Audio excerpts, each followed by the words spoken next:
ভিডিওর শুরুতেই আপনারা বুঝতে পারছেন আমি আজকে ভর্তার রেসিপি শেয়ার করব। তো হ্যালো এভরিওয়ান, আসসালামু আলাইকুম। আমি প্রিয়া, নতুন একটি ব্লগে আপনাদের সবাইকে স্বাগতম।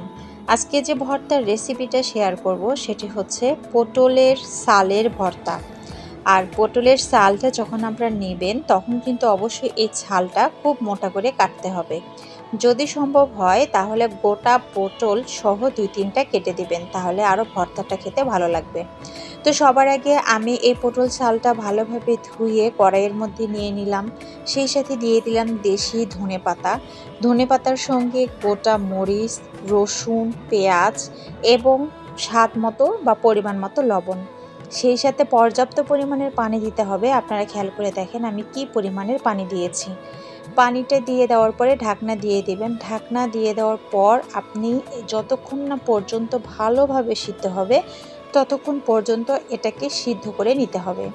মাঝে মাঝে ঢাকনা খুলে নেড়ে চেড়ে দিতে হবে যাতে তলায় লেগে না যায়।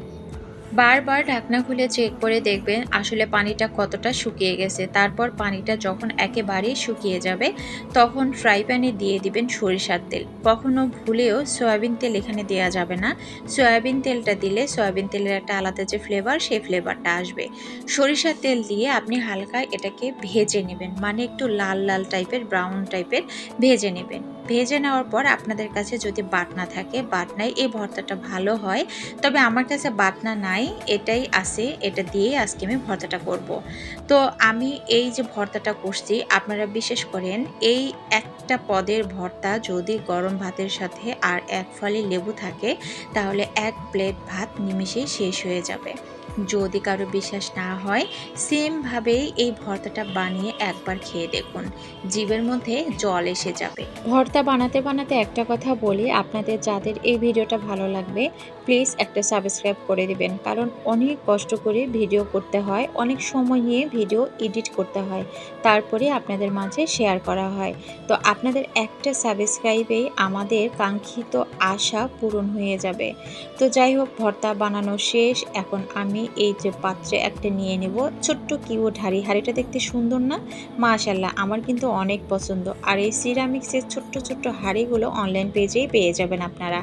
তো আমার এই যে ভর্তা এখন ডেকোরেশনটা করব, জাস্ট একটু শর্টের জন্য হালকা ভিডিও করে নিলাম, কারণ 1-2টা মাঝে মধ্যে শর্ট দিতে হয় এই কারণে। আর এই যে বাটনার মধ্যে ভাত ডলে খাওয়ার অভ্যাস কার কার আছে অবশ্যই কমেন্ট করবেন।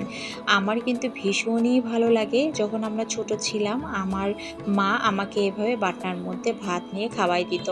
আসলে মায়ের হাতের খাওয়ানো যে ভাতটা, এই স্বাদ কেউই আমরা ভুলতে পারবো না। আর এই তো আমি খাচ্ছি আর বলতেছি অনেক স্বাদ হয়েছে।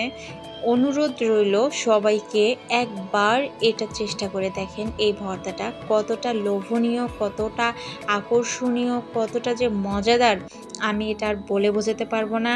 আমি ভয়েস দিচ্ছি, আমার মুখেই জল এসে যাচ্ছে। সবাই ভালো থাকবেন, সুস্থ থাকবেন। আল্লাহ হাফেজ।